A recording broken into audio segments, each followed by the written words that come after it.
Madam Chair and members of the committee, thank you very much for allowing me to share my thoughts on water resources development priorities that are important to both our nation and my home state of Hawaii.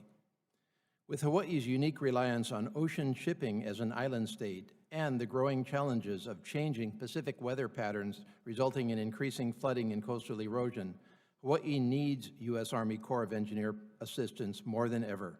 I would like to highlight a few new studies and projects that are critical to protecting our economic lifeline to the world and vulnerable communities. The island of Oahu, which is where 70% of Hawaii's population live and where our nation's Indo-Pacific defense infrastructure is centered, has two critical ports.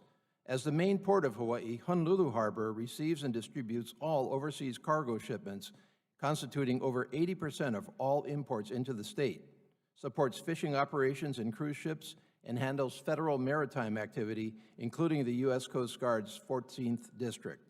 The harbor, though, is in need of critical improvements.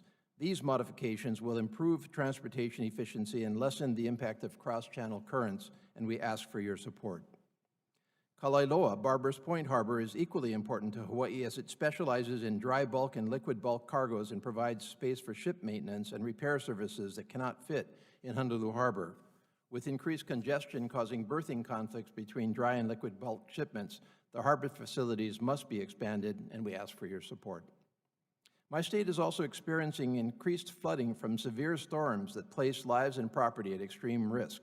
For example, in April 2018, the islands of Oahu and Kauai were struck by heavy rains and wind. Kauai, in fact, received some 50 inches of rain in a single day, causing massive flooding with related landslides and leaving victims stranded, damaged or destroyed hundreds of houses, and caused millions of dollars in damage.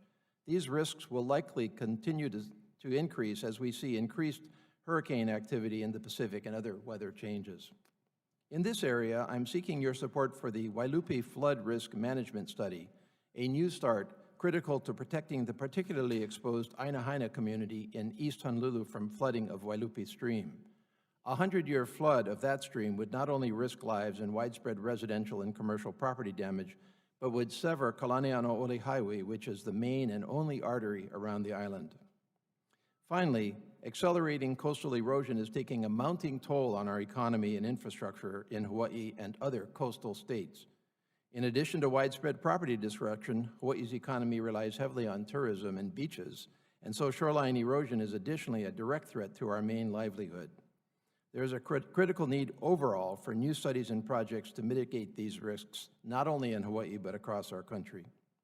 Thank you very much for your time and your full consideration of these proposed studies and projects to address critical Hawaii concerns as this committee reauthorizes the Water Resources Development Act. I thank you and yield back.